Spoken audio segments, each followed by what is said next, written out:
Drivers, to your cars.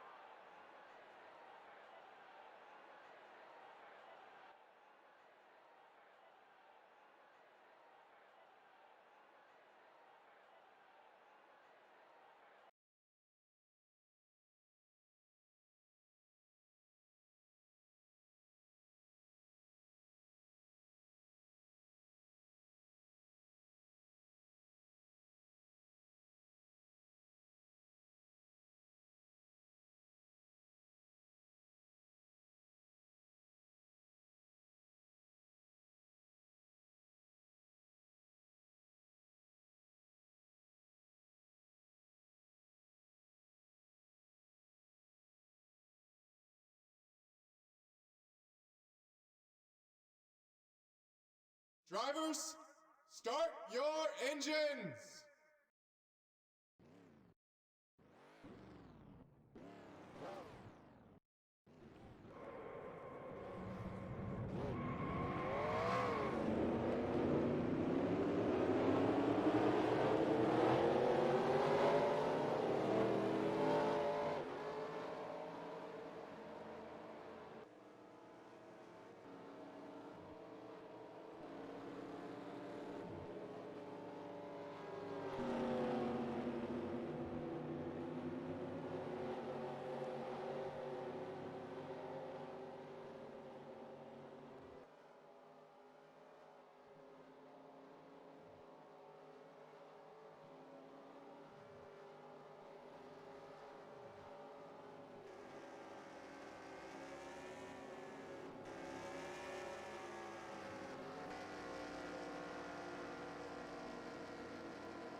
one, just a heads up here. And it looks like Chris Elliott might be looking on the outside of Tim Knopfsker.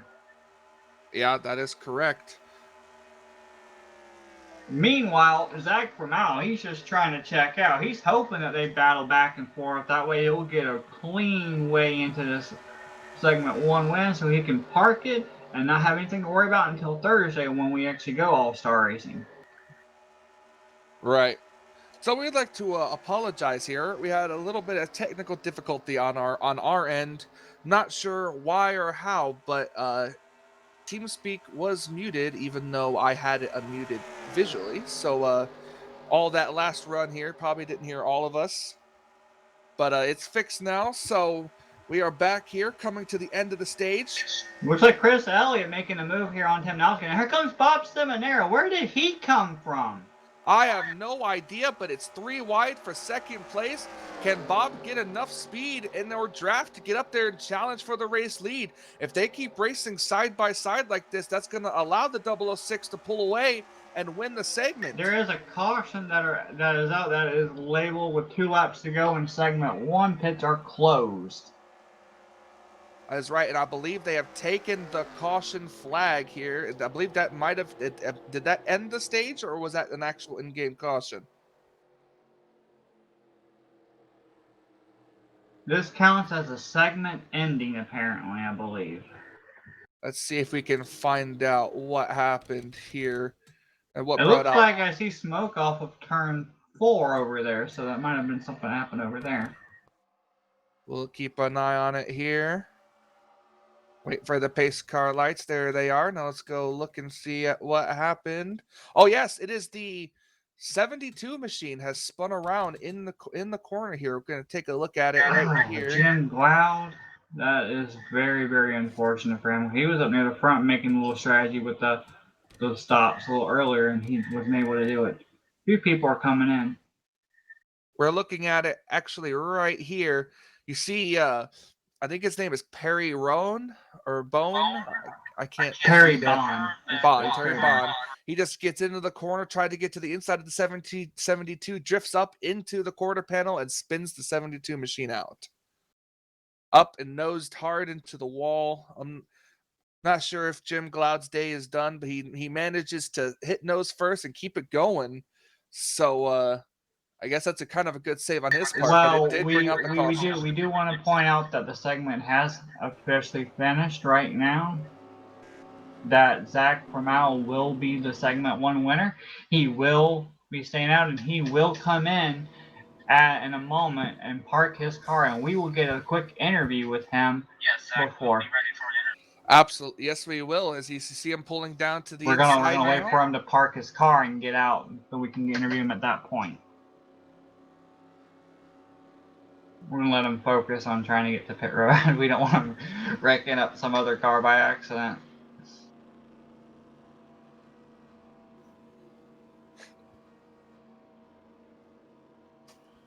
I'm kind of hoping that the audio glitch that was just discovered wasn't like that for the entire race, because that would have been really bad. And we are confirming as well that cautions will be thrown at the end of segments as well. This one incidentally came a little earlier based on the incident that was taking place at that point. That is correct. As you see them pulling down into pit road here. Some cars stay out. That's going to be a little bit of some strategy there, because they still have to make another pit stop in the second segment here. Yeah, and while we're here, I'm going to find, if I can find him. There he is. There is Zach in the 006, who was able to manage to outwit Tim Knopfsker for that. How are you feeling right now, Zach? Good, man. That was a lot of fun running with Tim there. Those last laps coming to the end of that segment, I was just running it wide open and trying to manipulate the lines behind us, because I saw Tim kept getting side by side with somebody else. Yeah, but what was so amazing is that Bob Seminara was in the back. We didn't expect him, and he was right there at the last second. So draft must really be key here tonight. Yeah, the draft will definitely do you a lot of favors, especially if you're back in the pack. I don't think there's anything quite as good feeling as being the lead car. I know you hear a lot about clean and dirty air, but when you don't really have anybody to compete with in front of you, your car's not getting as pushy as what it tends to be. If you're, the third, the fourth, or the fifth car back, it starts to push up real bad, and that's what I found on that last run. But I tried to snooker him there with that last yellow flag stop we had, and took 2 left side tires, knowing that we had to take 2 under green, and I was planning on getting in immediately, and that's what we did, and just closed it out. Tell So, us how the car. Oh, yeah, sorry. real quick, hold on, Michael. I want to know about the tire wear. How bad is the tire wear tonight? I think it's really easy to get those right sides hot, especially if you go into 3 hard or you go in 1 hard. I found the key with 1 seems to be arc it, start way high and then really work down through that corner. But if you don't enter it quite right, you'll really beat up that right front tire. And when it goes away, it really goes away. You lose a lot in not being able to turn that car. As you were saying, Michael, before I cut you Well, off. give us an idea of how the cars are handling out there right now.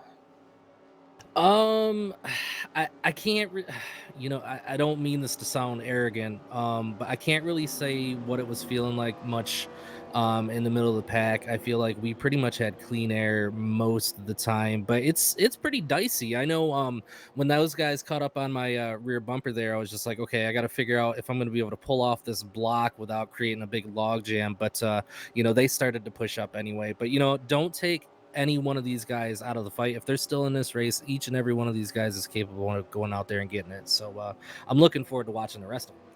And we're looking forward to seeing you on Thursday in the main event. And good luck and congratulations on your open segment 1. We're about to get ready to start segment 2 here, so you just sit back and enjoy the show and watch them how those tempers start to flare at the end of this, huh? Hell yeah. Thank you guys. I appreciate you for all you do, and thanks for putting this on. You're very much welcome, Zach, and we'll see you on Thursday. See you.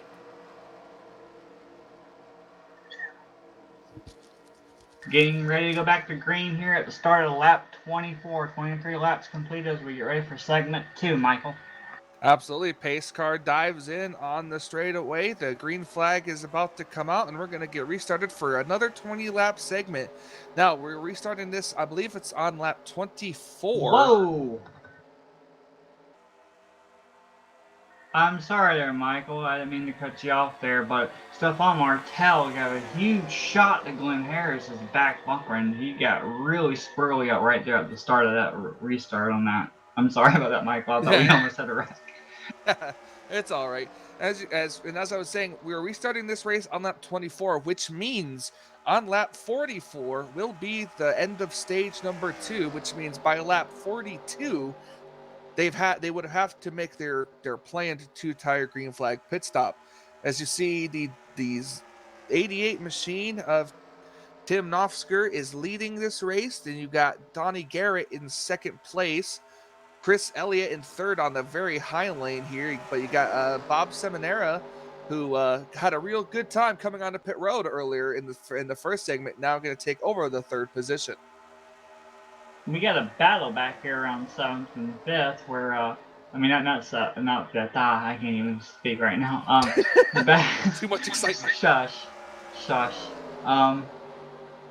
We have John Godfrey back here on Glenn Harris and Crivello. Crivello was involved in that first incident we had tonight, and it's good to see that his car isn't too damaged to where he's able to keep up with the pack. Donnie Garrett's trying to run down Nofsker, but it looks like Seminara is just sitting there stalking both of them. We saw him at the very end of that. He came out of nowhere getting a huge run. It looked like he might be a contender for that. Perry Bond and Perry Bond back here and Jim Glaude, they've lost touch with the draft. I don't know if this is basically that they've fallen off because of any damage or any issues, or whether it's a strategy. Benoit Plord and Andre Cheris, they're kind of starting to lose touch with the 45 of Bobby Farrell, who seems to now be falling back a little bit of Stephon Martel. They're all single. Oh, there's a wreck right there. Crivello's around. Watching it now, you were just talking about him. He does a couple of 360s. Caution is out. The caution flag is out. Want to take one thing to notice, the 72 machine was on pit road. I would have to assume before the caution flag came out. So if he does indeed make a pit stop here, could this count towards his pit stop?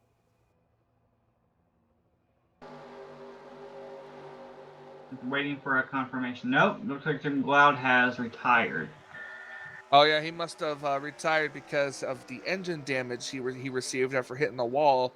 I believe that's why he was slow, as the 88 machine will lead us to the caution flag, and we're going to quickly go ahead and take a look and see what happened to bring out the caution flag here.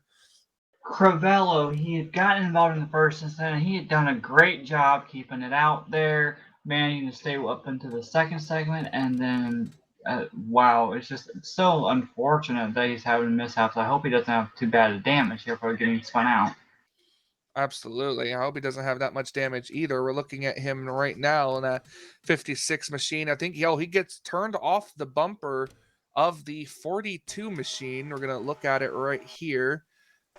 See, the 42 makes a move to the inside. 56 either just didn't know he was there, or tried to close the door, and he went right off the bumper, spinning around. And you and I have raced Michigan before, Michael, and we've been in different mods. We've been in the truck mod. We've been We've been in a truck mod, we've been in a cup mod, etc. And we know, for example, we got to be really careful around these triable areas in the corners when you're really close to someone for slightly bumping them off. It'll loose, and just back off, and then the whole back end will kick out, and then there's no way to save it half the time. And I'm wondering if that's what happened. They were there, and it might have been a little bit of contact to begin with, and he just couldn't save it based on how it was in the trial and you had to back off with that draft a little bit. And I'm just wondering if that's what happened originally to start that whole issue, Michael. It very well could be. Also, I want to apologize. I said 42, but it was actually the 43 machine. So my apologies on that one. I believe I believe he's taking his car behind the wall, the 56 car, so he is done for the day, which is a very, very tough break. As from what we can see, Bob Seminara will bring him out of pit road to lead him out of the pit road now. Novsker has fallen back to to third. John Godfrey has second place currently right now. So going through the field here, Novsker falling back to third. I'm not sure if that's where you want to be at. I mean, wouldn't hurt. A little bit of clutching going on with some of these. I mean, what are you thinking, Michael? I mean, we just had pit stops again. They all came in. They took tires. And remember what we heard Zach say. He took 2 tires, so he was ready for that green flag stop to take 2 other tires real quickly. He already knew what he wanted to do, and he wanted to come in as soon as possible when that restart happened. You think you're going to do it again here?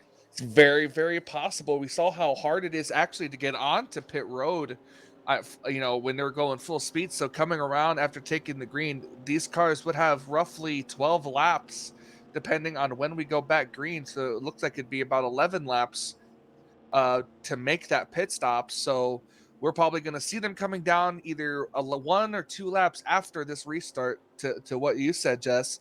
And it's very possible to see what's going to happen and what plays out, because if I've raced numerous times where we've had to make a pit stop as mandatory, and I would always end up coming down either on the first lap or roughly around the last possible lap. Which is why you never won one. Yeah. I've been into my fair of all-star races. Okay, I've even won an all-star race it was my 3rd ever online race. So yeah. Alright, bragging aside here. Yeah, you can tell I haven't won an all-star race, so hush. Anyway, want to take this moment to give a shout out to Tony Fox, who is currently home. He had a illness that happened to him not too long ago, and he's at home recovering. He's getting better as the days go by. So, wishing him and his family, for him to get well, and sending real wishes and thoughts and prayers with that family right now. Tony Fox, a really good guy.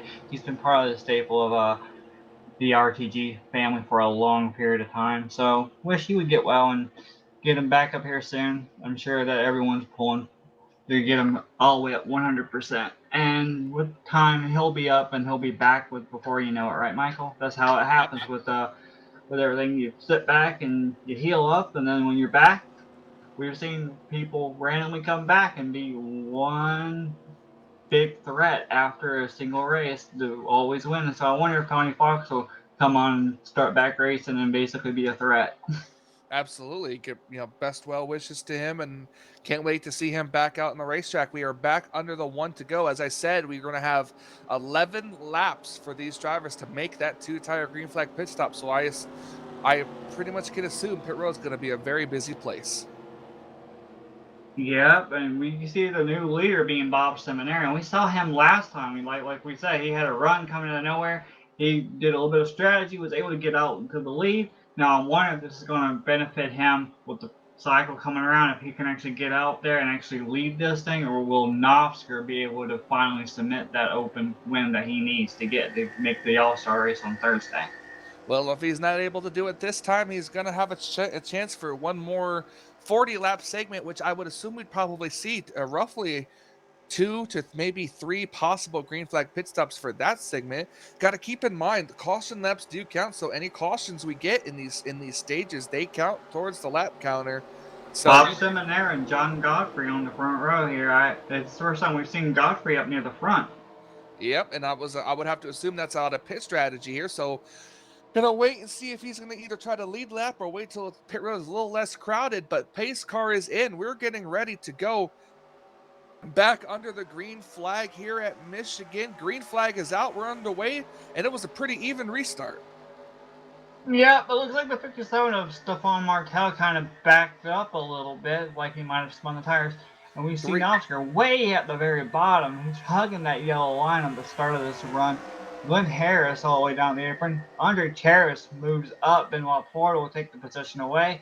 That right there, I believe, would be for 10th. And really close racing between Andre and Bobby Farrell back here. Here comes the 7-Eleven. He's going to drive it on the top side of the racetrack. Can't quite keep it in the middle lane here with the speed that they're carrying, but he could get the run off the corner. I don't see anybody breaking down. It looks like Donnie Garrett's going to make the move to go for the... Oh, there's contact. Oh, there goes Knopfsker. Oh, that's a big Donnie wreck Garrett. on the front straightaway. That's a caution. Oh, and it's caution. The 88's flipped over. That's a huge wreck on the front straightaway. And the leader will be John Godfrey at the line. At the moment, by the looks of it. Stefan Martel's involved. Man, this was a bad accident on the front straightaway. I believe they're racing back. Yes, they are. It is raced back to the line, so you're gonna have Chris a run. Elliott's going to go for the lead right now. Yep, Chris Elliott to the inside for the lead. Oh, he's loose. He's loose. He's lost it. Can he keep it off the wall? That's going to be the question. No, he hits the outside wall coming back. John Godfrey is going to lead him back with Glenn Harris in second. Wow, that was an eventful lap all around, Michael. Yeah, that was. Good thing I panned back to it when you were talking about it. That was a pretty good race back to the caution flag, and that's going to be big time for these We're going to have to look at not just what brought out the caution with Knopfsker and Donnie Garrett, but we're going to have to go back and look at the issue with Chris Elliott, too. Absolutely. We saw that actually happen live. He just was trying to get off the corner and it just got sideways on him. Now, Jess, this is going to bring a bit of a thing here. We're not going to have many laps to go in the stage when we get a restart. So these cars are going to have to dive onto pit road on this restart.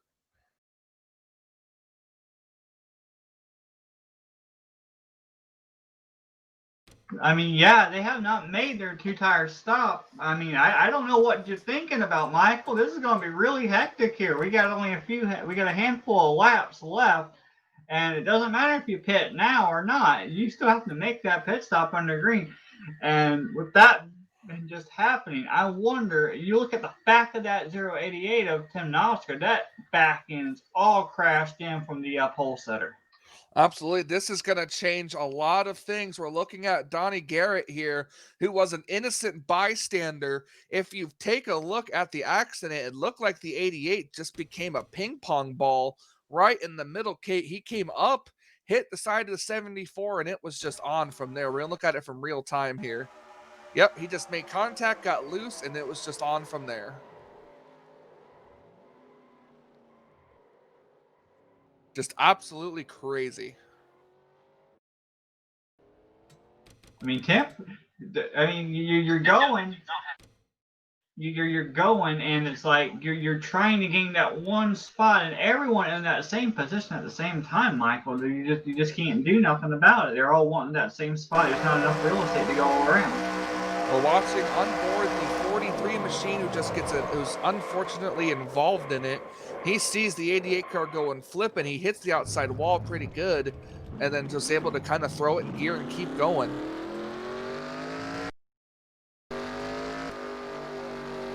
Geez, and that's not even the worst case scenario. We just still have the leader of Chris Elliott when he spun out in the corner. I mean, it looked like he might have either gotten too low or maybe his tires were worn too much. I had no idea what happened with the 9.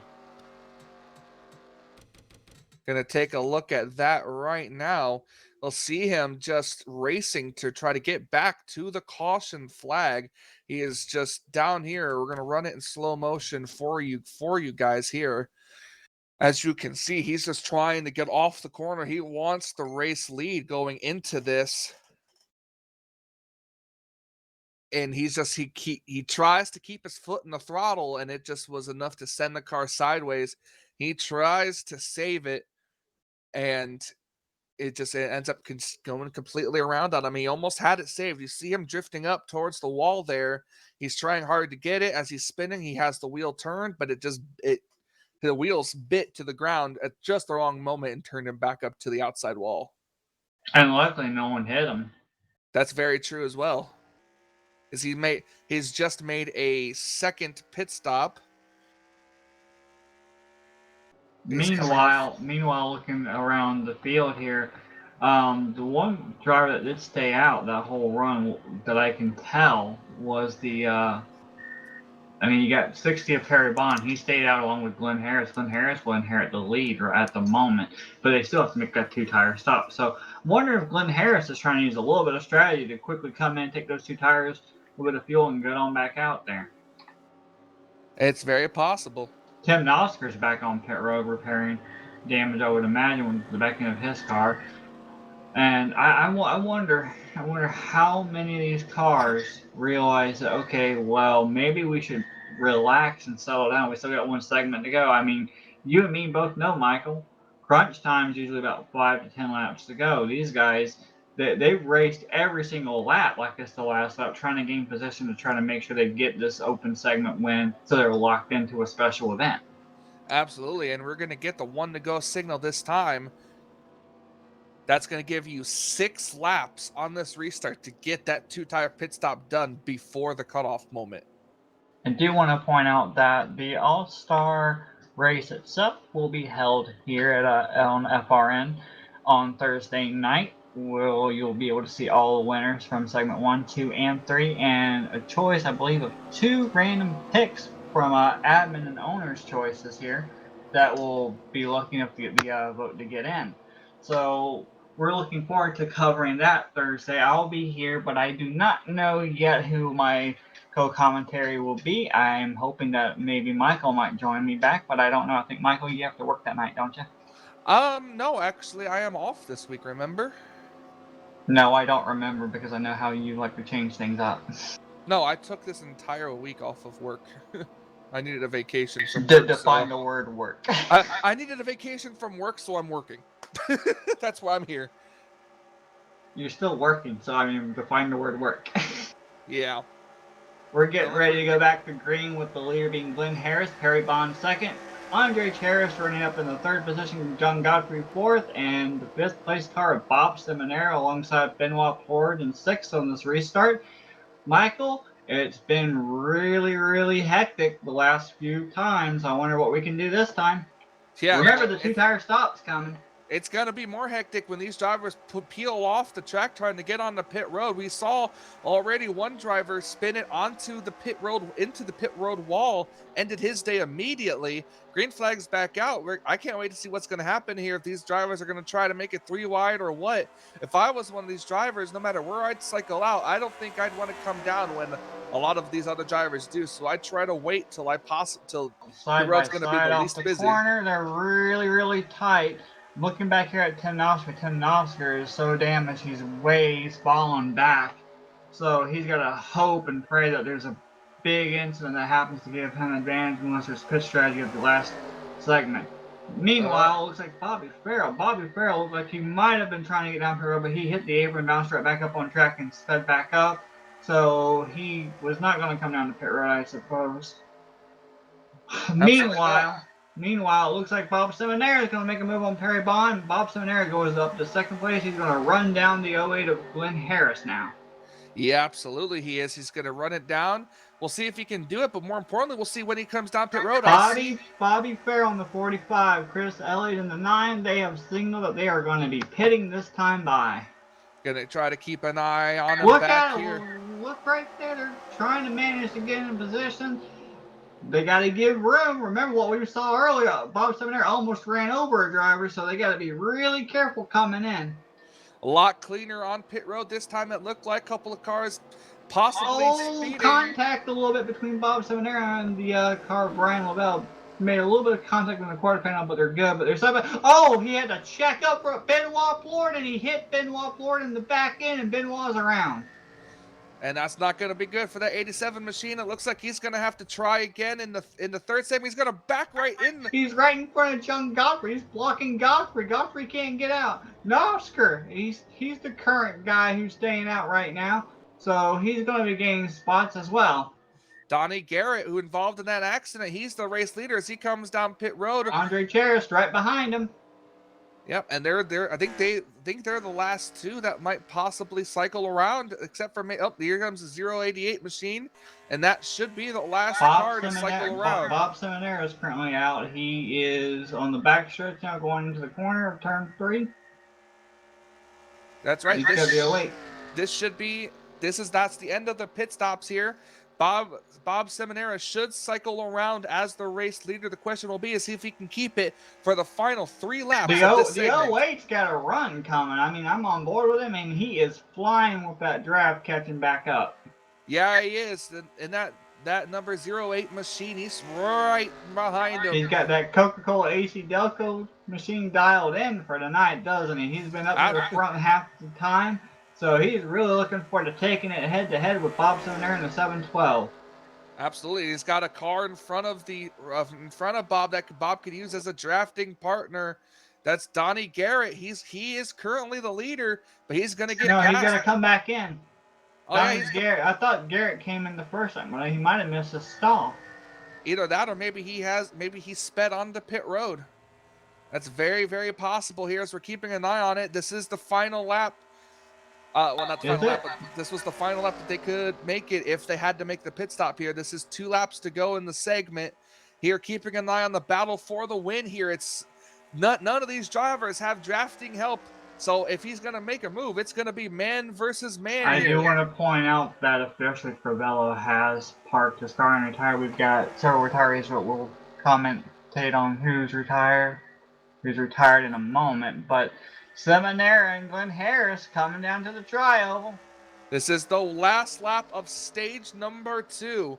The winner of this stage will move on to the main event on Thursday night right here on FRN. 2 laps to go, Michael. We got 2 to go. This should have been the last one. I figured unless they added an extra lap, my calculations and math are probably incorrect. I figured this was the last lap because they restarted on lap. You're right. They restarted on lap 24. You're right. I totally miscounted. Well, it's a still side-by-side battle for the lead. Glenn Harris wants it, but how bad do you want it, Michael? How bad do you want it? He's gonna have to really. He's getting a run. He's gaining a little bit on the side. As you see Glenn Harris in the 08, he's gaining just a tad bit. He had to back off in that corner. Now he's going to try to see if he can get the run off the exit of this corner. You see Glenn Harris try to pinch the 712 of Bob Seminara to the inside. Now the question is he going to get the run?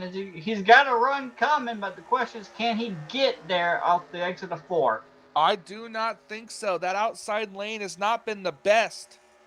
And he's going to probably lose it here. He wasn't fully side by side. It's going to be Bob Seminara going to close the door on the 08. He's going to block the inside run. Coming to the line, it's going to be Bob Seminara winning stage number 2. That was a great battle coming up like that. Caution's out, segment's over. And like we said, Bob Seminary grabs this one. The retirees currently right now are Wiley Code in the 6th, Mark Padley in the 28th. The 006 winner of segment 1 of Zach Bramau, who had to park after he won, of course, so he was segment 1 winner. Jim Gloud in the 72 will end up 14th, 56 of Jay Crivello 13th, and Tim Nausker has just recently taken his car out as well, unfortunately for him. And he had a really good car early on. He just got involved in a bad incident. He just couldn't unfortunately keep up speed with the engine damage he had, so he will be out, which leaves us with 11 drivers. And then, like we said, Bob Seminary just won this. Absolutely. So with Bob Seminary winning this one, that's going to leave us with 10 cars to duke it out in that segment 3. Absolutely. One thing we failed to really mention and or remember, these drivers are running with realistic damage, so even the slightest bit of contact will really ruin your day. Well, how about we get an interview right now from our winner, Bob Seminary? What do you think? Absolutely. Bring them on in here. So let me grab Bob Seminary. The Florida boy, 7-12, Bob Seminary does it again. Bob, congratulations on making it into Thursday. Yes, nice. Thank you, Jessica. So tell us. Go ahead, Mike. I'll let you handle this one. So tell us, that was an incredible run to the finish there, those last couple of laps. Tell us, how did you manage to keep the car straight and be able to just keep it on there and win that stage? Yeah, no, that was wild right there. The right side was a little worn, and yeah, Glenn gave me everything. I tried to protect the bottom. That was the fastest way around, and my car stuck pretty good down there. I liked it down there. We raced clean. That was fun. You scared the living bejesus out of me earlier, Bob. We were documenting pit stops, and there was a moment where you came on pit road, and then all of a sudden there was a car really slow in front of you. You had to go and make evasive maneuvers just to get around that car without slamming in the back of them early on. Is pit road that difficult to get on? Because we've seen a couple of issues already tonight. Yeah, coming off, with the speed change and getting down. Yeah, it's a little tricky. So that was not my specialty. I kind of wanted to pit by myself. And since I got a good jump there on that restart, I figured, let me get down there and stayed out of everybody's way and just barely missed that guy. Well, we heard from Zach earlier that when he was talking about when he won the segment 1, that his goal was, okay, he's going to come down, take 2 tires, get back out there, and quickly as he can, come down and pit and take the other 2 tires, so therefore his 2-tire stop was made. Now, we had multiple cautions in this segment, so how did that aggravate your strategy and what you wanted to do during this segment? Yeah, I heard him say that, so I did the same thing, except we had a caution in between, so I flip-flopped the tires and got them both fresh again. And but yeah, that's what I did too, but then I kind of flat spotted them coming in too, so they were a little worn there at the end. We saw you get plenty of good runs. Like on the first segment, we were saying, where did he come from? Because you were back there, you were managing yourself, just relaxing. All of a sudden, out of nowhere, you were there. So you already are really prepared for this All-Star event, aren't you? Yeah, I like this track. I don't run the speedways a lot, but I kind of do pretty good when the tires are worn. So I was just taking it easy, and I let some guys go and didn't push it, but no, it felt pretty good. Michael, you got anything you want to add on? I mean, it was a really, really good thing. How do you think these drivers are racing now?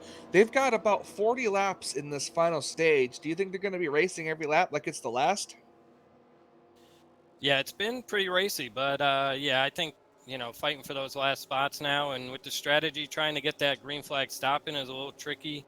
I don't know if we're going to have a bunch of cautions here, but those kind of made it hard where the window closed, where you get in there to pit under green. So these guys are going to be going for it for sure. And hopefully it'll be nice and clean to the end this time around, because we've seen completely nothing but aggressive racing in this race so far, Bob. I mean, they've just been going head to head, and if that's the case, with this final stage as well, with the first 2 segments that we saw. It's making me wonder what's going to happen when we get to Thursday night. Oh yeah, well Thursday's gonna be crazy. You got all these top-notch guys, super speedway guys. So yeah, and this track, it's gonna be awesome. I'm real fortunate to be in it, so I'll be here Thursday. All right, well, we want to say again, congratulations for winning this, and we'll see you Thursday in the big main event along with Zach. All right, sounds good. Thank you guys.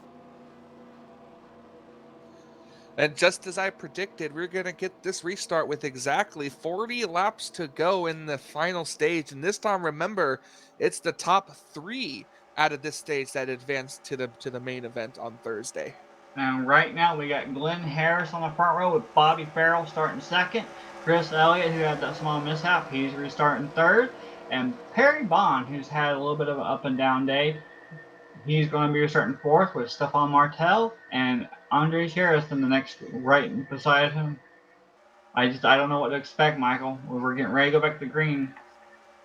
I'm not sure what to expect either, side by side, waiting for the green flag. And the green flag is out. And the 45 got a better restart than the 08 did. I actually might have beat him to the line. It just depends on if the car of Glenn Harris didn't get going, but it looks like he's going now. Glenn Harris is pulling out to a little bit of a lead here as second place is under contest. It looks like it will officially be Chris Elliott at the moment slotting in a second as they're all moving around back and forth to the inside, outside. They're darting all over the place. Not sure how many clean cars we've got left that weren't involved in an accident. Remember, realistic damage here, so any damage, and you're going to end up losing a lot of speed here. You see Stefan Martel, he was involved in an accident. I think he actually hit the inside wall, and he looks like he's just holding up a lot of cars right now. Well, nevertheless. There they go. There's Stefan Martel and John Godfrey. Benoit Plourd's involved. Donnie Garrett's able to get through it, sliding through the middle of that. Andre Harris and Caution is flying already. They're really not letting anything go or anything, Michael. They're really going after it. They want it. And like we just heard from segment 2 winner Bob Seminara, they're going to race this. They're going to race it like it's the last lap. We are not done. I don't know. I don't think we're going to be done seeing this all night. They're really wanting to get into that main event. Yeah, we're watching it now. John Godfrey, he's at I think it was the 42. I'm not sure if that's the 42 or 43. I think it's the 43. He just gets into the back of the 57. It's like a bump draft and just turns him down into the 7-Eleven and then back up the racetrack. It was that, I don't know what that was all about, but people, figured he would have given room or something, but I guess try to give him a bump going in the corner, and then this is what happens.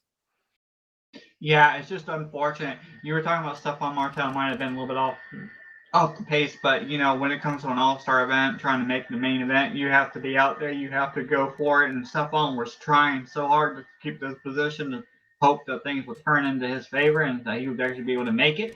And unfortunately for him, everything happens at the last second, trying to hold that bottom, and slight contact happens, and we saw what happened with John Godfrey, and it's so unfortunate for Godfrey because we saw him up near the front, almost leading with what was it during I think segment 2 or might have been segment 1 earlier on. He was trying to go for it earlier on. Yep, as we're looking behind here now, you saw the contact made and the wreck that ensued. Very, very tough break, and that's a lot of cars that are going to be damaged out of this from this incident with Brian Lovell. There are a few people pitting. Brian Lovell will stay out along with Perry Bond, who will assume the lead at the moment. While we are working our first caution, segment 3, and we are almost out of the race here for the All-Star event for the Open. I mean, it's been great so far. It's been really exciting. We've seen quite a lot of moves, quite a lot of action left and right, Michael. I mean, this race seems actually almost like a super speedway or a Bristol race. We're having fun commentating. We're seeing a lot of action. A lot of people want this, and it's showing that they want it. Absolutely. They're showing it that they want it. Unfortunately, with the cost that's coming out, that's going to dwindle the field a little bit more. While we're under this caution, we're going to go ahead and take another quick commercial break and be right back with more action here in the RTG All-Star Open.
Hello.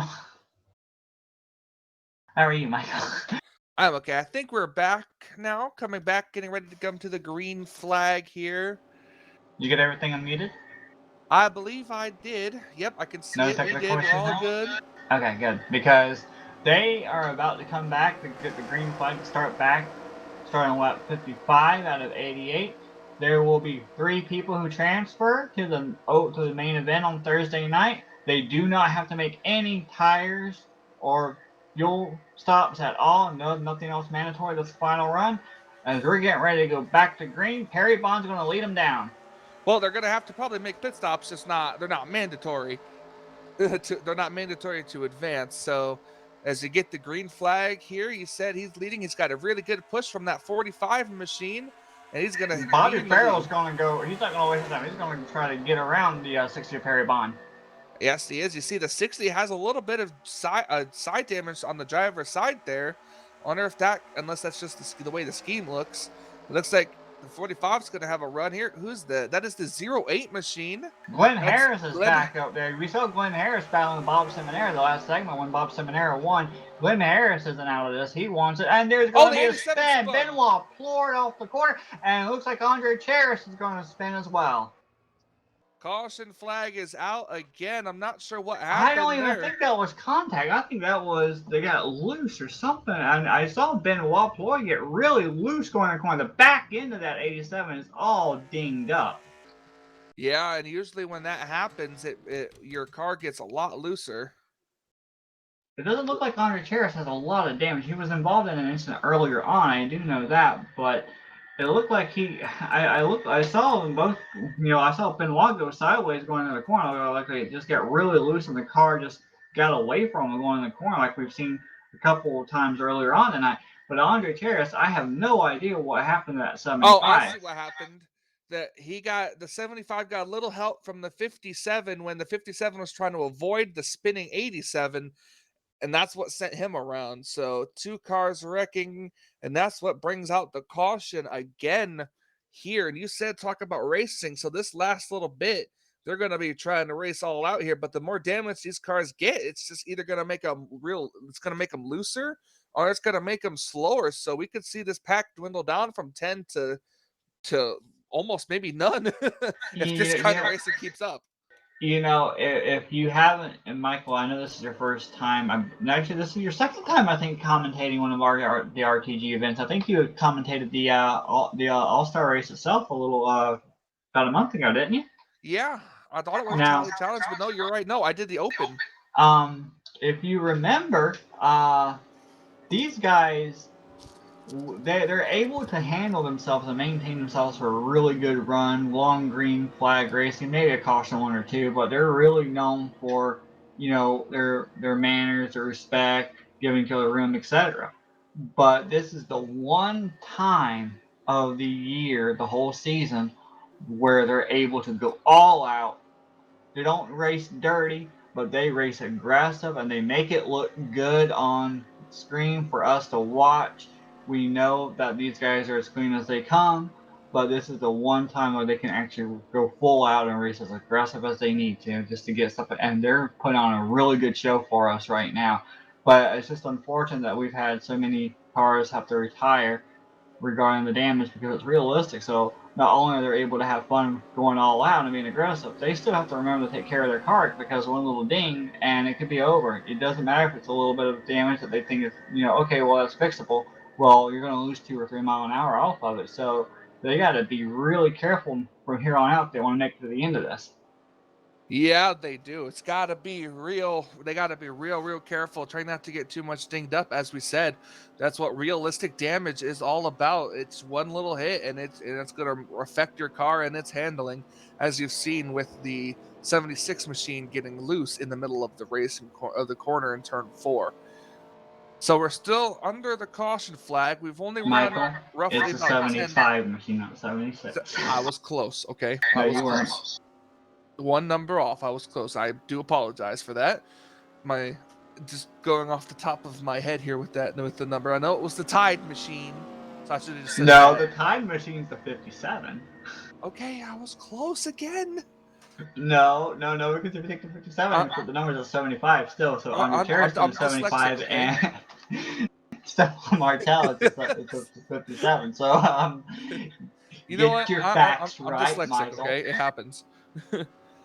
But yeah, and when you get that little bit of damage, especially to the back end, it affects the spoiler, and that's going to affect how loose your car is, and you're going to have a real tough time for the rest of your race here. The bad thing about this, for me specifically, is it's been nearly 5 years since I've raced an Aero 88 mod, and the last time was in a defunct, no longer around Super Speedway Series League.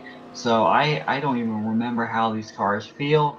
And I've never been part of the Aero 88 mod with realistic damage, especially on a Speedway. So I guarantee you it's probably a handful because you got CTS physics and that suck up wants to come up, but at the same time you got a Speedway, it's loose. I mean, Michael, I don't know if you've been in an Aero 88 mod any time recently, but I know I haven't.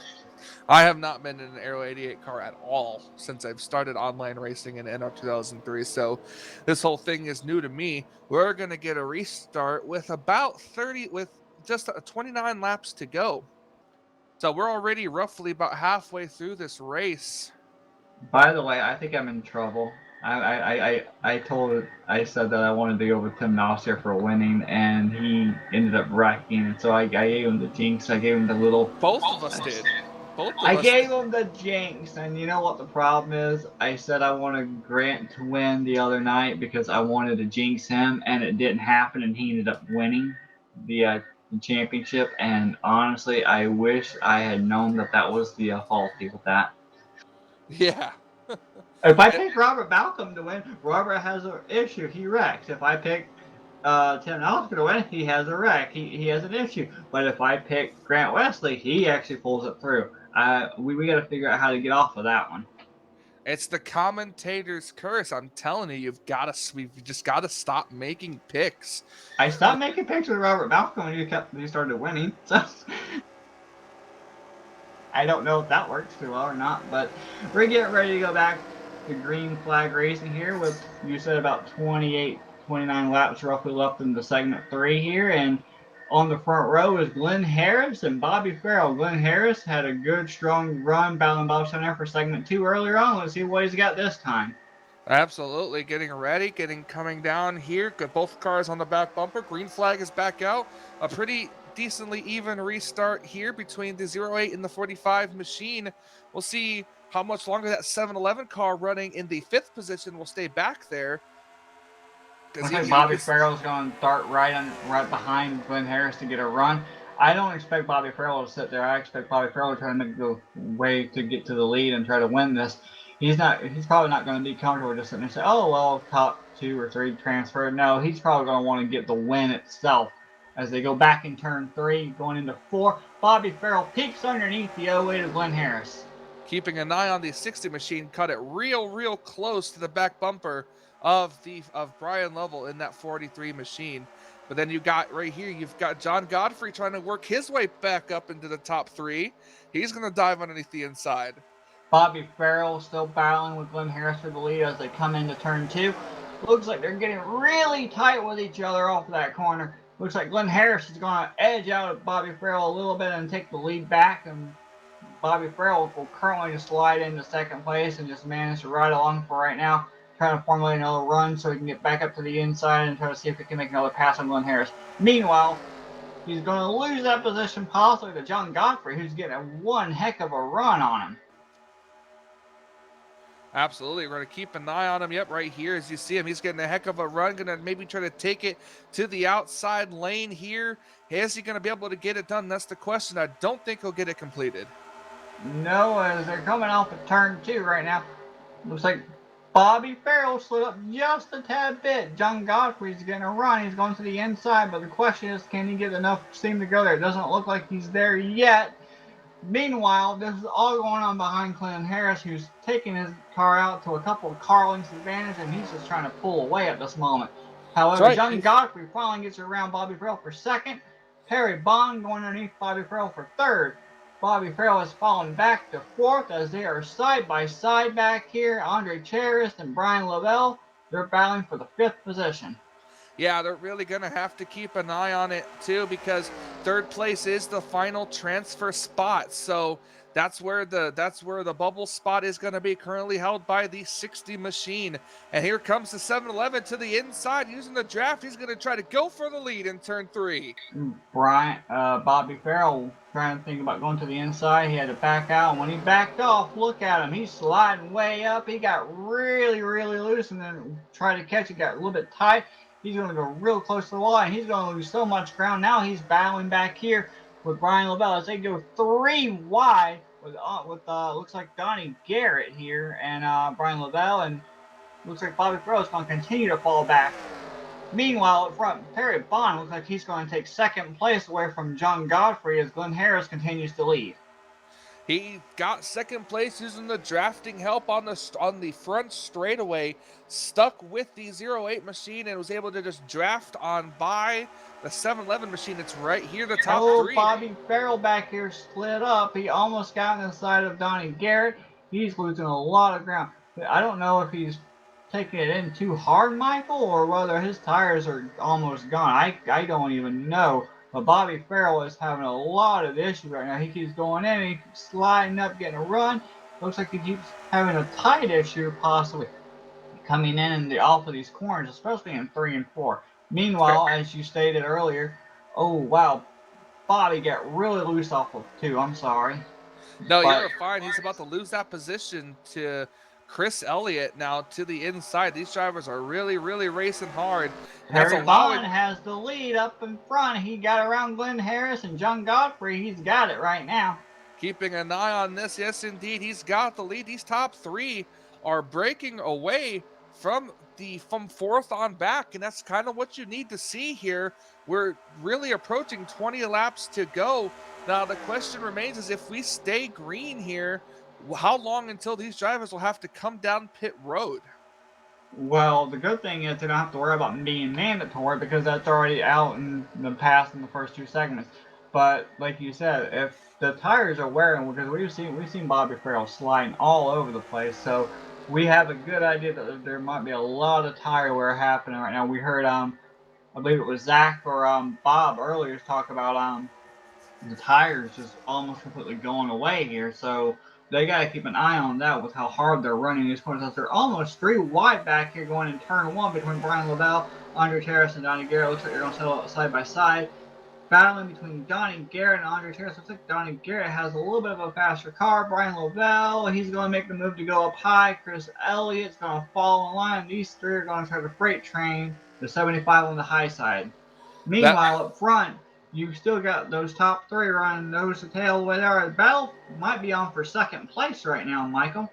That's right. The 45 machine has really, really drifted back. I'm pretty sure his tires are done, are probably really overcooked. He restarted second, and then that's what happened with him. He's all the way back now as we're watching this battle. Glenn Harris and John Godfrey really need to draft together so they can pass. It's really difficult to make a pass here without the drafting help, as you see John Godfrey to the inside battling for the second position. We'll see who the 60 car stays with here. I guess it really doesn't matter now as he has completed the pass for second place. Meanwhile, the second pack, they're trying to sort themselves out to see if they can possibly get a good run nose to tail and try to run down the top 3, but I don't think that's going to happen here. They are so far ahead. We currently are on lap 60, starting lap 69, and we've got a total of 88 laps. So, Michael, what are you thinking at this point? They're going so hard up front. I'm wondering if they're actually going all out or if they're just enjoying themselves, relaxing and racing. I wonder how hard they're actually pushing it up there. With 20 laps to go, coming to 19, I have no idea. And it looks like the 08 machine has started to fall back. Glenn Harris, I guess, might have used up a lot of his tire or had a really bad corner because he is now kind of losing touch with the top 2. Now, like I said, the question will remain is... Caution is waving. The caution flag is out, and it looks 3 like wide at the line between Andre Terrace, Brian Lavelle, and another driver I couldn't really tell. I'm trying to find where the caution came out. I believe it's the 45 machine.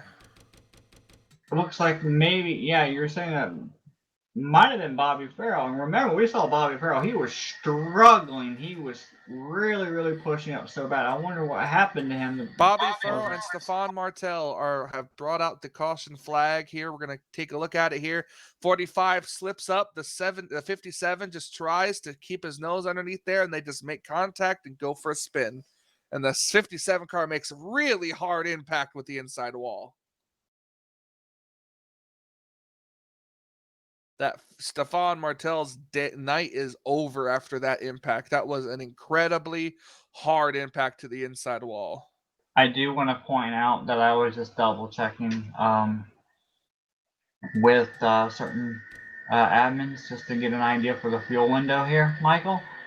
The fuel window is 15 to 17 laps. We're on lap 70, working 71 with CTS physics. Just think about how that's going to be toward the end of this race. 15 laps for now. That's 85.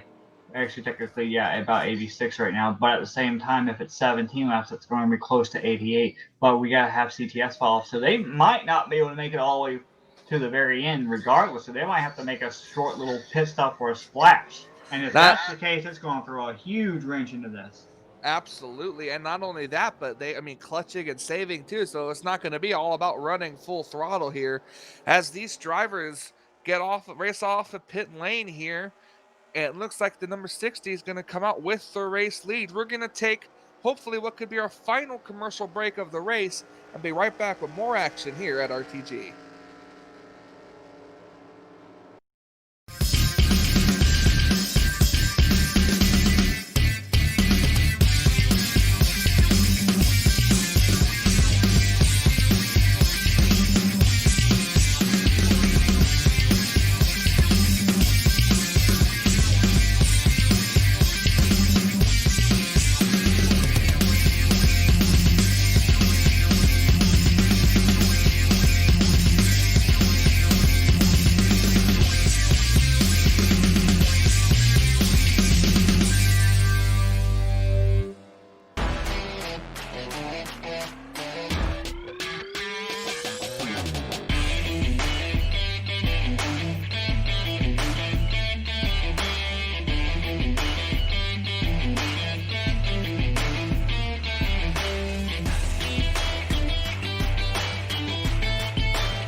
And welcome back to the RTG All-Star Open. We Had are a little bit of an incident on pit road. Andre Terrace spun on pit road, unfortunately for that, but luckily it was under caution, so he's able to catch back up here. 3 cars stayed out this time after they all came into pit the first time, and that would put them close to not making it. I mean, it's going to be really tight for them making it. It's got 15 to 17 laps on fuel. They're going to be really close with CTS fall off and whatnot, and those drivers are going to be the 87 Benoit Poirier, Brian Lavelle in the 043, and Perry Bond in the 60. They're going to be really tight, and hopefully they've clutched enough to save. But as far as everyone else behind them, they're good to go. We're going to have 16 laps to go on this restart, and that's going to be, like you said, right on the edge of making it. Some cars even came in to top off. I don't even know if that's going to be enough, but it'll put them at a better advantage. Oh, Donnie Garrett didn't get going on that start. That's right, the 74 machine did not get going on that restart. I'm not sure if John Godfrey got held up, and he was up near the front half of this race. Now he's going to lose touch. He's got to try to get that draft and catch back up, Michael. Absolutely. Or even now, that could be a blessing in disguise for him, is could help him save. But we have a car who just went up and hit the wall. The 87 machine of Benoit Poirier hits the wall coming off of the turn. He's got rear end damage. I'm not sure how up to speed he'll be, but here comes the 711 car with a head of steam. Yep, and I just thought that was amazing, Michael, how we Oh, the sat there. 45's off the track. Didn't mean to cut you off there. He's off the track on Is the he front gonna straightaway. save it? Yeah, he saved it. He's back on, no caution. That's right, no caution. That would have been a breath saver for most of these cars if a caution had come out. But it's going to keep things interesting. The 08 car clips the apron, going to move up the racetrack, going to open the door for the 7-Eleven. Chris Elliott trying to make a move here on Benoit Ford for position. They're all really going at it now. We got less than 20 to about. We're getting close to about. We're about what now, Michael? 13 to go. Roughly about 13 13? to go. Glenn Harris, who had pretty much dominated the opening part, along with Perry Bond and John Godfrey. I mean, John Godfrey had finally got himself back up into third position, but the question is, are these three going to be able to break away like we saw a little earlier? And who wants to win? Or are they going to be content to sit there and say, okay, 1, 2, 3, we're still going to advance? Or are they going to say, no, we need to win this. We want to have bragging rights of being an open winner. So what are you thinking, Michael? You think you're going to sit and just go line 3 up? Or do you think you're actually going to be aggressive and try to go for the win itself? Oh, they're going to be aggressive, that's for sure. If you can get into the top 3, that's enough. But it's just going to come down to fuel mileage. Who's going to have enough? Who can stretch it enough to make it? You know, you've got to go for it all now. You know, there's no points on the line just for a spot in the main event. So you've really, really got to go for it. And we're just keeping an eye on John Godfrey here, as he could be the one that could spoil this party and win the race and even advance, as he's still on the bubble position right now. Chris Elliott's slowly trying to reel in Brian Lavelle in the 043, and Brian Lavelle is still trying to maintain certain drafting distance with John Godfrey, so they're not really fully out of it yet. And if someone slips up, they'll be there to gain advantage and take advantage of the situation. The only question is, we saw that Benoit Ford, we saw that Brian Lavelle, we saw that they stayed out. The question now, in your mind, is can they make it to the end, or are they going to be really short? It's going to be close, that's for sure. Not sure exactly how to, I can't break out my Larry Matt calculator right now, but it's gonna definitely make this finish exciting. I see John Godfrey, he's just content on staying behind the 08 car. He's trying to stay in the draft, so he could be saving fuel by just staying in the draft, but our leader has really got to be on pins and needles. Well, I mean, with the idea of John Godfrey, he's able to run up, like you're saying, he's able to run up right behind of a Glenn Harrison. He can half throttle it, maybe 3/4 throttle, which will save just a little bit, not a lot, but it will still save a little bit more than what the top 2 are running, because, Glenn Harris, he's trying to run down the leading car of Perry Bond, but at the same time, Perry Bond, he's leading, he's pulling this whole thing, so he's using up more fuel than the rest of them. That time by, the distance from third back to fourth went from about half of a second all the way back to a full second. But Brian Lavelle is slowly starting to lose touch with the top 3, which we kind of expected to see these top 3 kind of pull out and try to break away like they did earlier on, which I don't know, Michael. I really don't know. I don't know how hard they're running those machines out there. I'm just really trying to figure out if they have to pit, when. If they're for sure knowing that they're not gonna make it, they're gonna want to pit early. Just take a splash of gas. No, they're gonna be right there on the edge, Michael. I think they might be good, but they're gonna be really close. That's right, and they're just gonna go for it and see what happens. Honestly, we have 9 laps to go, coming to 8 laps to go this time by, and it's still gonna be close. We're gonna keep an eye on these leaders.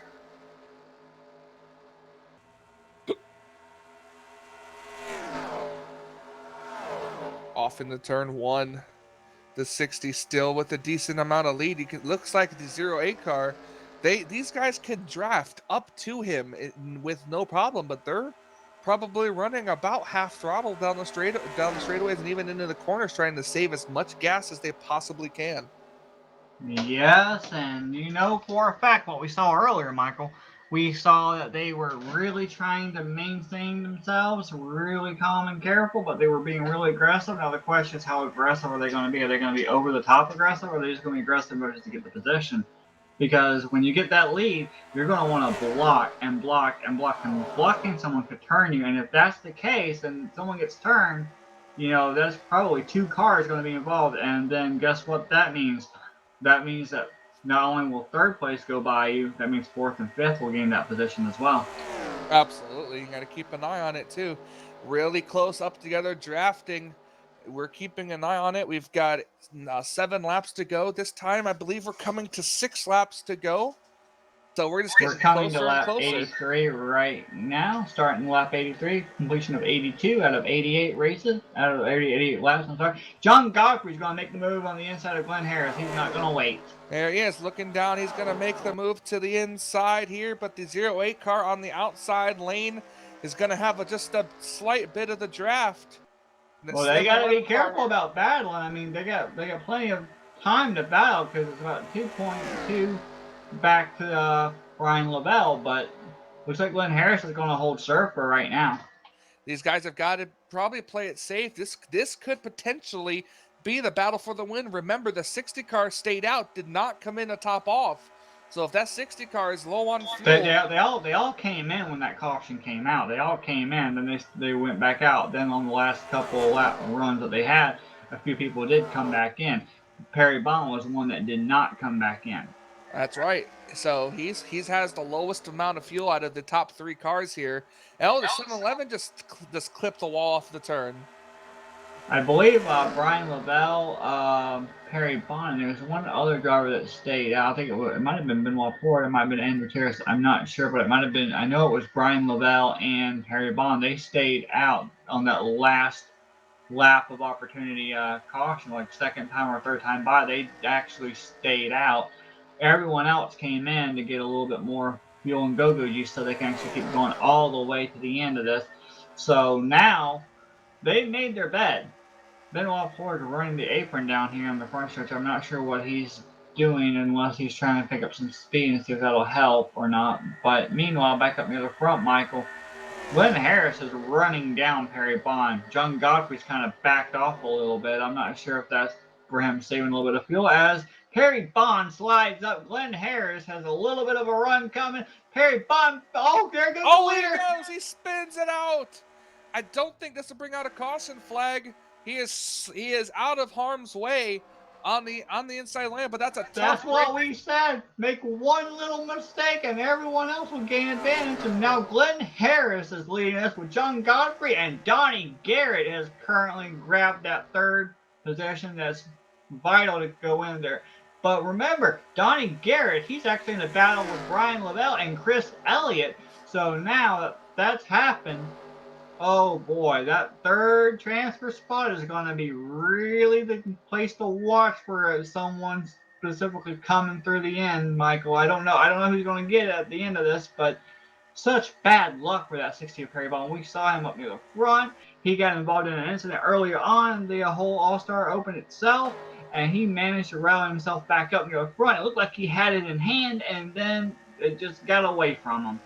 Absolutely. We are at 2 laps of racing to go as they head down the back straightaway, trying to keep an eye not only on the front too about the fuel situation, but also 3rd Chris place Elliott where the battle's at. on Donnie Garrett for 3rd back here and going in turn 3.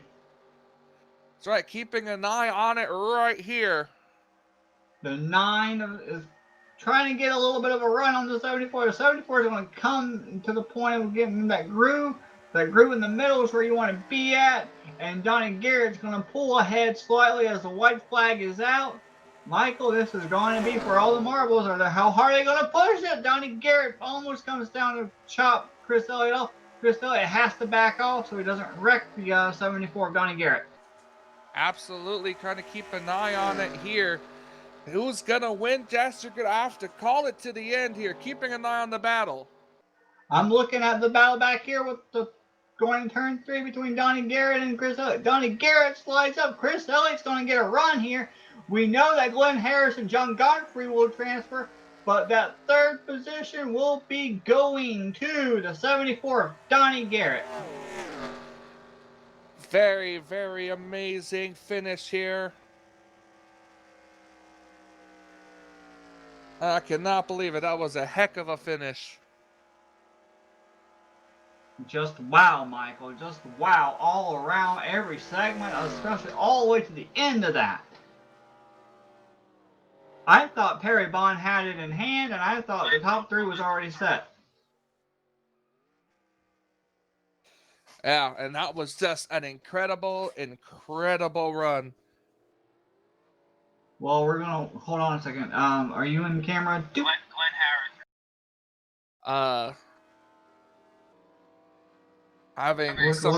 Looks like Glenn Harris will be going to the victory circle here. If we can get the pit cam 2 to be focused on Glenn Harris. That's a bit of a problem as my screen has frozen on me.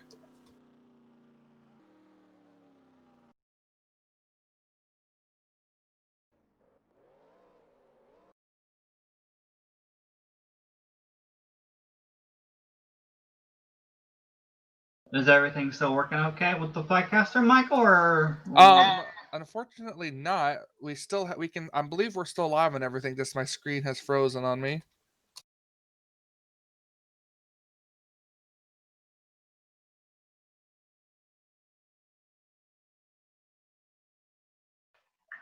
well, I don't know what we're gonna do with the camera picture here, but we can still do our interviews. We're still free. Yep, we can still do that. So why don't we get third place Donnie Garrett in here while we're waiting for the Flightcaster to sort itself out? What do you say? Should we start interviewing third place, Michael? Yep, bring him on in here. Donnie Garrett racing a 77, then turns to a 74. How did that all happen? You must have been jumping for joy, Donnie, when you saw that the unfortunate happening of Perry Bond occurred, and then you were automatically in that position to get it. How did that make you feel when you got it, Donnie? Oh man, I tell you, it made me feel pretty good. The 9 put up a heck of a battle there, and I had to throw a block on him. He raced me clean, and but yeah, I was wondering if those cars could make it because I was right on the edge of making that at the end there, and I was like, those cars, I don't think they topped off, and so I wasn't sure if they were going to be able to make it or not. But hey, I'll take it. The last car in, I'll take that. That don't bother me. I'm in. That's all that matters. Well, we're hoping that the audio is picking up on this side right now because we've just had a little bit of an issue with the Flatcaster freezing up. So hopefully the audio is working. Fine. It's fine. It's still going. I just can't control any of the camera angles. All right, that's good because we want to make sure that we hear what Donnie has to say about that whole race. Because Donnie, you got a little bit of an incident earlier on that looked like you might have decided not to, push it too hard. You were kind of falling back there, and then all of a sudden the flood doors opened up and you were home free at the end of that. I mean, how did you manage yourself the whole segment 1, 2, and like the first half of that segment 3 before that end happened? Well, you got to race the rules, and that's what I always do, race the rules. And I was like, I knew I probably didn't have a car to win the first segment, so I wasn't even shooting for that. But the main thing is don't tear it up because we're not restarting between segments. And so I was like, just bide your time, stay out of the way, get to that third segment, and then I missed a shift on that start. I actually had put myself in a good position. I'd have been up there battling with those three, but I missed a shift on that start, and it just it threw me all the way to the back, and then I had to drive back through everybody, and of course that burned up my tires. But for me, it was just hang around, just hang around, stay out of trouble, misdirects, don't push it, don't get in any battles with anybody. Anybody battles, let them go, and just drive your race. And the main thing ain't about winning; it's about getting in the next race, and so that's why you do it. That was a bit scary though, Donnie, earlier on when you and Tim Nosker got together going on the backstretch of that.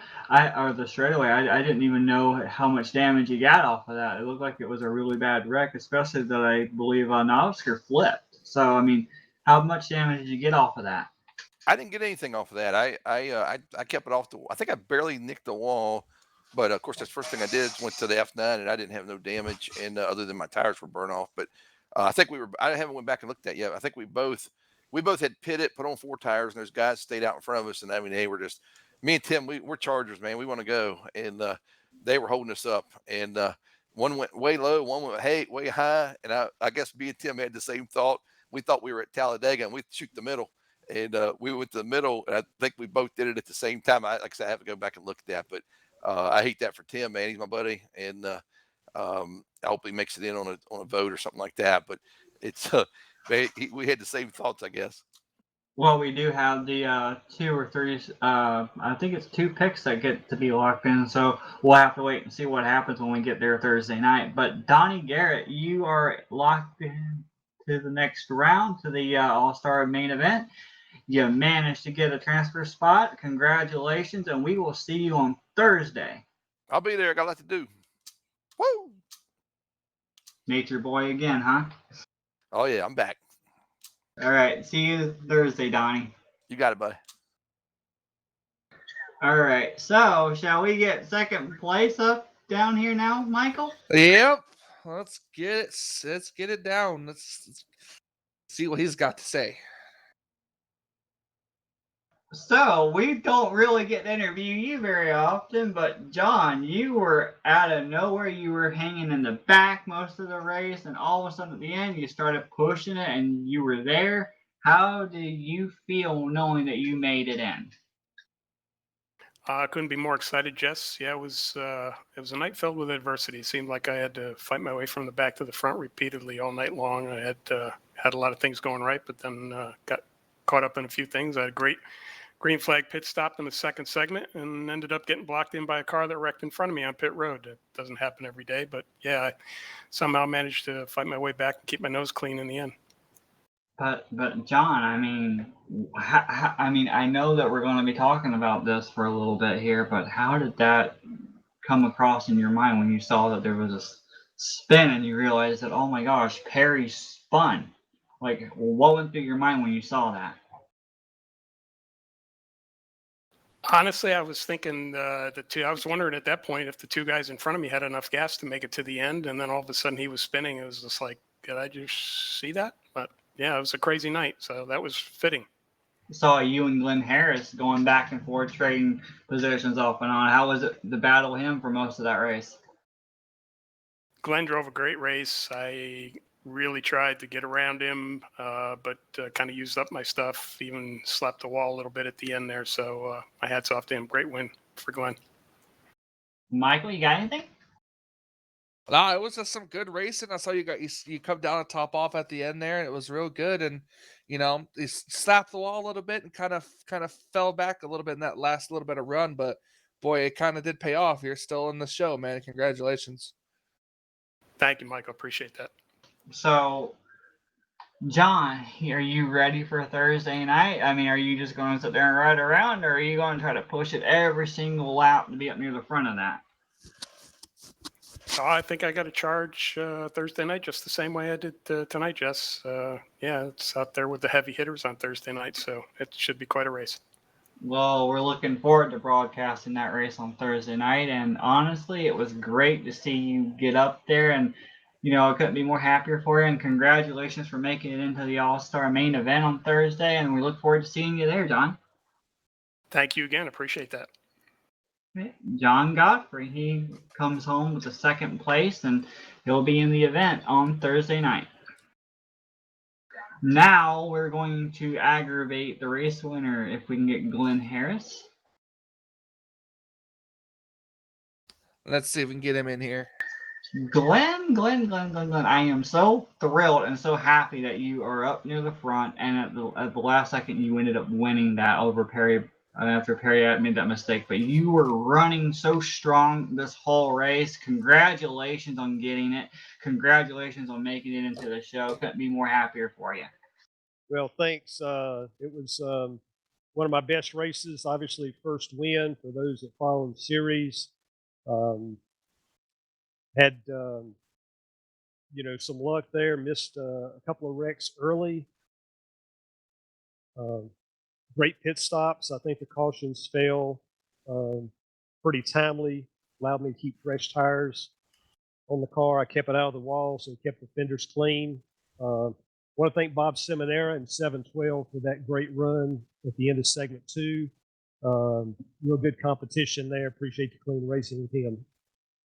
Yeah, you had a huge battle going on with you and Godfrey for the majority of that run on the last segment. I mean, you almost had it over Bob Seminara on segment 2. We saw you go to the high side and try to get that run going. I'm guessing the high side was not the most favorable place to try to get the runs. Yeah, I was just trying any place he wasn't. He was protecting the low side, which was smart, and kind of getting up the banking and scrub a little speed. Just kept me behind him a little bit. Well, if this is going to be your good luck car now, I mean, don't you think we're going to start seeing more of the that Coca-Cola AC Delco car coming up more often now? Yeah, I need to really appreciate those two sponsors, AC Delco, Coca-Cola, have been with me throughout all the series for a long time. So they've stuck with me, and hopefully it pays off here tonight. I mean, I am just so grateful and so happy that you actually were able to seal the deal, get up there. It was just great seeing you up there, Glenn, and I look forward, and I'm sure everyone's hoping that you pretty much pull through and see what you can do on Thursday night. Congratulations on making it into the main event, Glenn. We're very, very pleased and very happy for you, and good luck on Thursday night when we broadcast. Hope to interview you again when you win the race. All right. Well, thanks a lot, guys. Appreciate what Flatout Racing does to put on these events and do a great broadcast for RTG. Thanks very much. You're very much welcome, and we'll see you Thursday night, Glenn. That's Glenn Harris, the winner of the third segment and to the All-Star main event on Thursday night that will be taking place here on RTG on the Flatout Racing Network broadcast. And I'm not sure what time we're going to be going for that. I think it's going to be about 7:30, 8 o'clock. We should be getting everything set up, and we'll be here to broadcast every little ounce for that. But we're going to bring in Dante Ricky, who has an announcement to make regarding Thursday. So, hello, Dante. Make that announcement that everyone's hoping and begging for. All right. Wow, I'll tell you what, that was a fun race to watch. And from the outside looking in, it was really good to see Glenn Harris get his way in there on lap 88. Aren't you Really glad you're intense not racing it though, Dante? Oh, it was a crazy race to watch, I'll tell you. And we ran Michigan so much this season 50 here at RTG. It is a fun racetrack, and it's intense racing. Not quite wide open, but really close to it. And it was really nice to see Glenn get the overall win there. Also, congrats to Zach for winning segment 1, Bob Seminara for winning segment 2, and then John Godfrey and Donnie Garrett both qualify in the second and third positions in the entire race. So those are the 5 drivers that qualify. Just to drop a quick hint from the RTG ownership, right now the owners are still deciding on 2 additional drivers to advance to Thursday's All-Star race, and they are currently picking those drivers at this time. To drop a quick hint here, I've also heard from the owners that the 5 drivers who qualified tonight and the 2 drivers who are going to be picked as the owners' picks, they are being told to load up their haulers at this time, as they may have to drive to the other side of the state of Michigan for Thursday's RTG Speedway All-Star race. There could be a track change in store here for Thursday's race. So we will keep you guys posted on that information, and that's why we always say the track will be announced on race day. Well, literally, this is a surprise change at the last minute, so Thursday's race might have a brief change in scenery here, and we're really looking forward to that when the time comes. So it was a lot of fun, but things might be a little different come the big show. Yes, sirree. That's going to be a really, really fun event that you're going to change the track possibly at the last second, and they won't have any clue about what to expect until the race itself happens. Tire wear, fuel, we saw that come into a play effect tonight as well. I mean, Dante, we're really looking like it's going to be a really good race on Thursday night with everyone running. Plus, I mean, we saw these people tonight. It wasn't the whole field. They were just looking for one position to transfer. Now, when it comes to segment 3, they were looking for the top 3.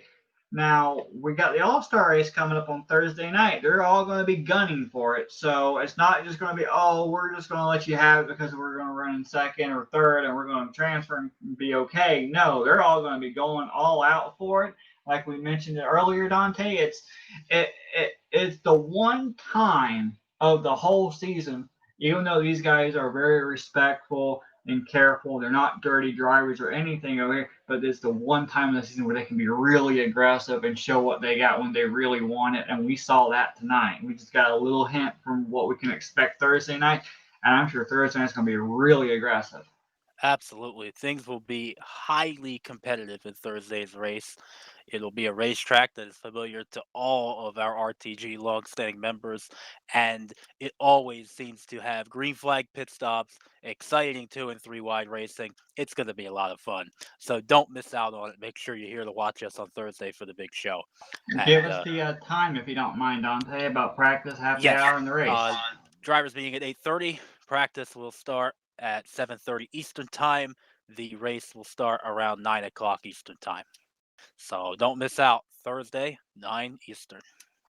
Yep, and we're going to be broadcasting it here on the Flatout Racing Network. And I'll be in Looking it. forward to that. Yeah, and Dante's going to be in it. And Dante, I made a mistake. I picked Robert Balcom, and Robert Balcom always wrecked out. When I didn't pick him, he ended up winning. I tried to pick Tim Nosker tonight, and Nosker ended up eventually getting to the point where he couldn't finish the race. And the only time it seems to be clear is when I pick Grant Wesley. So that makes me wonder, do I need to pick you for Thursday night, or do you think I'll jinx you? Well, I like my chances, but I also want to keep my my good record up for the Speedway racetrack. So it's up to you. So better keep my mouth shut, otherwise I might get wrecked in the Super Speedway Series by an accident from an '84 car, huh? Hey, I'm always fun and fair, so go about that. All right, but yeah, that'll pretty much do it for us tonight at the All Star Open. Remember, Flatout Racing Network. We've got a lot of events on the horizon. What we're doing, like I can't even speak. I can't even say this. We're broadcasting multiple. Hush, Michael. We're broadcasting multiple. Tonight we're doing I believe the F1 with Anthony McCurry and Sam Dyer doing that, and we have Monday Night Racing that Seth Cole himself is pretty much maintaining that one. I'm not sure who his co-commentator is, if he's got one over there. So hopefully that they're having a good time. We've got more events coming up, and like we said earlier, Thursday night will be the main event. It will be the All-Star race itself. Looking forward to that here on the RTG, and I believe that on Thursday night we also have fuel running, and that'll be taking place over in iRacing. You can join Seth Cole and I believe Sam Dyer for that one. I believe they're going to be broadcasting that one as well. But Michael, any final thoughts after what we saw and what to expect on Thursday night? I'm not sure if you're going to be here or not, but do you have any expectations now? It was really fun. I'm really glad to be here to watch this. It was exciting, and I can't wait for the All-Star race. I don't know if I'll be here or not. It really depends on a few things, but yeah, it was real fun. I'm looking forward to watching the actual All-Star race itself. Okay, well, I think that'll do it for us for tonight. Join us at RTG for the All-Star race itself on Thursday night, as we said once again. Looking forward to it. Michael, go ahead and sign us off. All right. Thank you guys so much for watching. Farhan, like you said, we have an F1 series going on YouTube right now. You should go and check that out if it hasn't finished yet. I'm not sure if it has or not. But thank you so much for watching. For Michael Norman, Jessica Shelton, until we meet again.